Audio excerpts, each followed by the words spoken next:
Shalom, damai di hati, saudara-saudara yang dikasihi dan diberkati oleh Tuhan, bersyukur karena kebaikan dan penyertaan Tuhan dalam kehidupan kita, sehingga kita boleh lagi diperjumpakan lewat channel Marturia Bukit Kasih.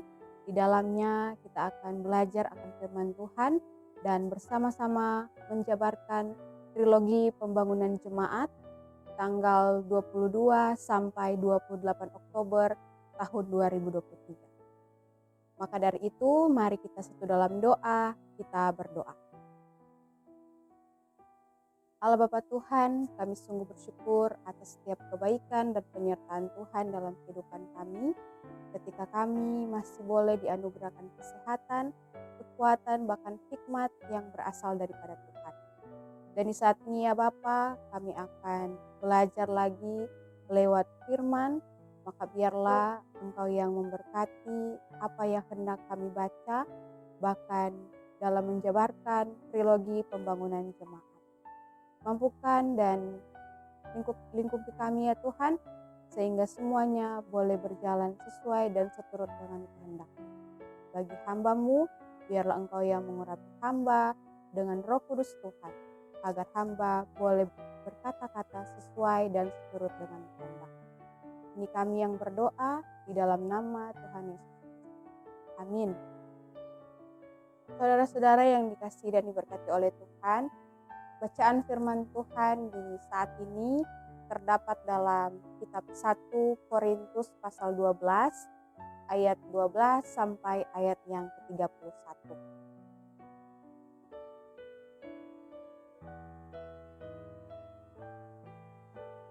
Begini firman Tuhan, banyak anggota tetapi satu tubuh.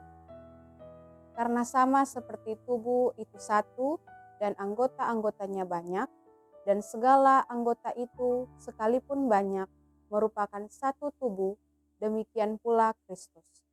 Sebab dalam satu roh kita semua, baik orang Yahudi maupun orang Yunani, baik budak maupun orang merdeka, telah dibaptis menjadi satu tubuh, dan kita semua diberi minum dari satu roh. Karena tubuh juga tidak terdiri dari satu anggota, tetapi atas banyak anggota. Andai kata kaki berkata, karena aku bukan tangan, aku tidak termasuk tubuh. Jadi, benarkah ia tidak termasuk tubuh? Dan andai kata telinga berkata, karena aku bukan mata, aku tidak termasuk tubuh. Andaikan tubuh seluruhnya adalah mata, di manakah pendengaran? Andai kata seluruhnya adalah telinga, di manakah penciuman? Tetapi Allah telah memberikan kepada anggota masing-masing secara khusus suatu tempat pada tubuh seperti yang dikehendakinya. Andai kata semuanya adalah satu anggota, di manakah tubuh? Memang ada banyak anggota, tetapi hanya satu tubuh. Jadi mata tidak dapat berkata kepada tangan, aku tidak membutuhkan engkau. Dan kepala tidak dapat berkata kepada kaki, aku tidak membutuhkan engkau. Malahan, justru anggota-anggota tubuh yang nampaknya paling lemah, yang paling dibutuhkan. Dan kepada anggota-anggota tubuh yang menurut pemandangan kita kurang terhormat, kita berikan penghormatan khusus, dan terhadap anggota-anggota kita yang tidak elok, kita berikan perhatian khusus. Hal itu tidak dibutuhkan oleh anggota-anggota yang elok. Allah telah menyusun tubuh kita begitu rupa sehingga kepada anggota-anggota yang tidak mulia diberikan penghormatan khusus. Supaya jangan terjadi perpecahan dalam tubuh, tetapi supaya anggota-anggota yang berbeda itu saling memperhatikan.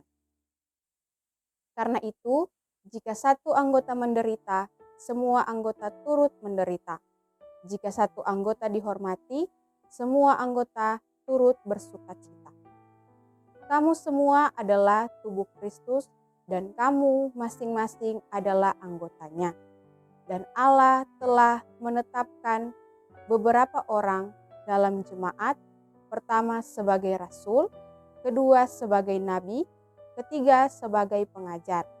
Selanjutnya, mereka yang mendapat karunia untuk mengadakan mujizat, untuk menyembuhkan, untuk melayani, untuk memimpin, dan untuk berkata-kata dalam bahasa roh.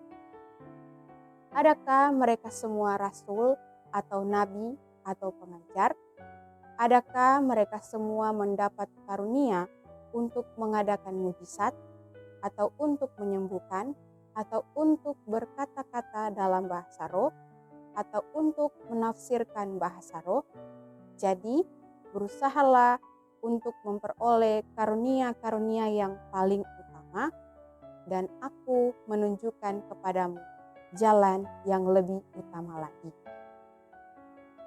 Demikian firman Tuhan, dan mari di saat ini bersama-sama kita menjabarkan trilogi pembangunan jemaat dengan tema bulanan, peran gereja memelopori terwujud keadilan, perdamaian, dan kelestarian lingkungan. Tema mingguan, saling menghormati sebagai satu tubuh. Saudara-saudara yang dikasihi dan diberkati oleh Tuhan, di banyak negara termasuk Indonesia, polarisasi atau pembelaan kelompok masyarakat terhadap politik sangat meningkat. Hal ini seringkali memunculkan sikap tidak menghormati antara kelompok yang berbeda. Media sosial mempercepat penyebaran informasi dan terkadang memperburuk polarisasi, di mana seorang hanya mau mendengar dan menerima pendapat yang memperkuat pandangan mereka sendiri. Adanya penyalahgunaan agama untuk membenarkan kekerasan dan intoleransi juga sangat merugikan bagi kehidupan masyarakat yang beragam. Demikian pula dengan penyebaran informasi yang salah atau menyesatkan, baik secara sengaja, disinformasi, atau tidak sengaja, misinformasi. Telah menjadi tantangan besar di era digital dewasa ini. Misinformasi dan disinformasi yang buruk dapat memicu konflik, menumbuhkan kebencian, ketidakpercayaan yang menghancurkan rasa hormat antara individu dan kelompok di masyarakat. Kehidupan yang saling menghormati merupakan sikap yang sangat berguna dalam kehidupan bersama orang lain. Perbedaan pandangan politik, latar belakang, status sosial, pendidikan, suku, agama, hendaknya tidak menjadi alasan untuk tidak saling menaruh hormat. Sebab saling menghormati merupakan panggilan iman Kristen. Maka dengan dasar itu diangkat tema saling menghormati sebagai satu tubuh. Pembahasan teks Alkitab. Kitab Korintus adalah sebuah surat yang ditulis oleh Rasul Paulus kepada jemaat di kota Korintus. Kota Korintus pada masa itu adalah kota pelabuhan yang penting dan kaya di Yunani. Kota ini terkenal dengan kehidupan yang bebas dan pemujaan terhadap berbagai dewa-dewi. Dan yang paling terkenal yaitu penyembahan pada dewa penyembuhan Asklepius dan dewi cinta Aphrodite. Paulus mengunjungi Korintus dalam misi kedua dan ketiga sekitar tahun 50 sampai 52 Masehi dan mendirikan gereja serta mengabarkan Injil. Ada banyak orang di Korintus yang menjadi Kristen setelah mendengar penginjilan Paulus. Akan tetapi, setelah Paulus meninggalkan Korintus, beberapa masalah muncul dalam gereja setempat. Ada perpecahan dalam jemaat, ada kasus moral yang menyimpang, ada penyalahgunaan karunia Roh Kudus, dan kebingungan tentang kebangkitan orang mati. Paulus mendengar masalah-masalah ini dan menulis surat pertama dan keduanya sekitar tahun 55 sampai 56 Masehi untuk memberikan nasihat tentang bagaimana menyelesaikan konflik dan menjalankan panggilan iman serta kehidupan gereja sesungguhnya. 1 Korintus pasal 12 ayat 12 sampai 13, Paulus menggunakan analogi tubuh untuk menggambarkan gereja sebagai tubuh Kristus.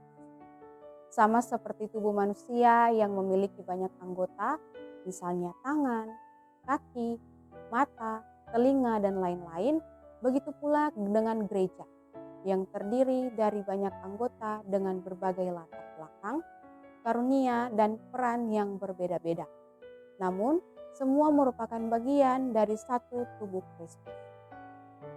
Karena itu, baik orang Yahudi dan Yunani, orang budak atau orang merdeka telah dibaptis oleh Roh Kudus menjadi satu tubuh. Maksudnya, meskipun ada banyak perbedaan di antara orang percaya, tapi semua adalah bagian dari tubuh Kristus yang sama dan memiliki Roh Kudus yang sama. 1 Korintus 12 ayat 14 sampai 17. Dalam ayat-ayat ini Paulus menunjukkan bahwa setiap anggota tubuh memiliki fungsi dan peran masing-masing. Bagi Paulus, tidak ada satu anggota tubuh yang bisa mengklaim dirinya bukan bagian dari tubuh, hanya karena memiliki fungsi yang berbeda. Sebaliknya, semua anggota tubuh diperlukan untuk fungsi tubuh secara keseluruhan. 1 Korintus 12 ayat 18 sampai 20. Pada bagian ini Paulus berargumen bahwa Allah telah merancang tubuh Kristus dengan cara yang sama, yaitu dengan memberikan setiap orang percaya peran dan fungsi yang unik dalam tubuh Kristus. Tidak ada satu anggota pun yang lebih penting atau berharga daripada yang lain. Meski banyak anggota, mereka semua bersatu sebagai satu tubuh, yaitu tubuh Kristus. 1 Korintus 12 ayat 21 sampai 24. Di bagian ini Paulus menekankan bahwa tidak ada satu anggota tubuh yang bisa mengklaim tidak memerlukan anggota tubuh lainnya. Dalam konteks tubuh Kristus, ini berarti bahwa setiap orang percaya memerlukan orang percaya lainnya. Dan tidak ada yang bisa mengklaim bahwa mereka bisa melakukannya sendiri. Malah, untuk anggota-anggota yang tampak lemah, tetapi memiliki peran yang penting dan diperlukan. Bagi Paulus, dalam tubuh Kristus, anggota-anggota yang kurang penting atau kurang dihormati harus diberikan penghargaan dan penghormatan yang lebih besar. 1 Korintus 12 ayat 25 sampai 26. Paulus mengangkat tentang solidaritas dan empati dalam tubuh Kristus. Jika satu anggota menderita, semua turut menderita. Dan jika satu anggota dihormati atau bersukacita, semua anggota lainnya harus merayakannya. Dalam hal ini, betapa pentingnya persekutuan jemaat yang saling mendukung dan merawat satu 1 Korintus 12 ayat 27 sampai 31. Pada bagian ini Paulus menegaskan kembali tentang identitas jemaat sebagai milik Kristus dan peran penting setiap anggota dalam persekutuan. Bahwa tidak semua memiliki karunia atau peran yang sama. Ada yang ditetapkan sebagai rasul-rasul, nabi-nabi, dan guru-guru. Secara keseluruhan, bagian ini menekankan pentingnya setiap anggota dalam tubuh Kristus dengan berbagai karunia yang dimiliki. Namun, di atas semua itu, kasih merupakan pokok dari semua persekutuan jemaat, karunia-karunia dan pelayanan Kristen. Makna dan implikasi firman. Yang pertama, Kristus yang sudah menebus dosa-dosa kita melalui kematiannya mempersatukan kita dengannya. Hal ini merupakan teladan dan pemahaman dasar iman untuk hidup saling menghormati. Tuhan sendiri sudah menerima kita apa adanya, maka menjadi panggilan kita untuk menerima dan menghormati orang lain apapun keadaannya. Kedua, dalam kehidupan persekutuan gereja. Gereja tidaklah steril dari perbedaan dan perselisihan. Adanya perselisihan atau pertengkaran merupakan hal yang seringkali terjadi. Ibarat sebuah keluarga, hal-hal tersebut sulit untuk dihindari. Akan tetapi, disinilah letak persekutuan Kristen yang sebenarnya, di mana setiap perbedaan, bahkan perselisihan, dapat diselesaikan oleh karena Kristus. Kristuslah sang pemilik tubuh, jemaat, sehingga tiap-tiap orang yang adalah anggota-anggota tubuhnya dapat saling menghormati seorang terhadap yang lain.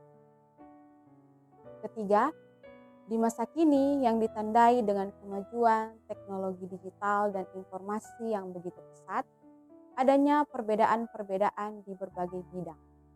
Seringkali membelah masyarakat antara kelompok yang pro dan kontra. Misalnya istilah-istilah yang viral di media sosial, yakni cebong dan katrun. Pembelaan ini membuat masyarakat terkotak-kotak dan terpecah, yang dampaknya terlihat dalam penggunaan media sosial yang saling memfitnah dan menghina satu sama lain. Sebagai warga gereja atau sebagai orang Kristen sejati, menjadi tugas dan panggilan kita untuk terus menjaga kesatuan. Bukan hanya kesatuan sebagai warga gereja, tapi juga kesatuan sebagai warga negara atau masyarakat dengan saling menghormati setiap perbedaan dan menolak terjadinya perpecahan. Keempat, tahapan-tahapan pemilu sedang berlangsung dan gereja patut untuk mengambil bagian secara aktif sebagai pemersatu dalam kebinekaan.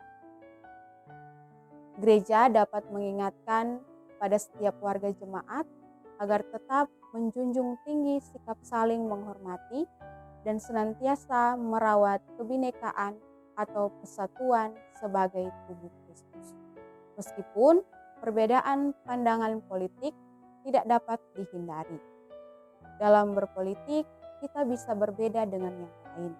Tetapi mengingat kesatuan tubuh Kristus, maka panggilan iman kita, yaitu supaya kita saling menghargai dan merawat kebinekaan.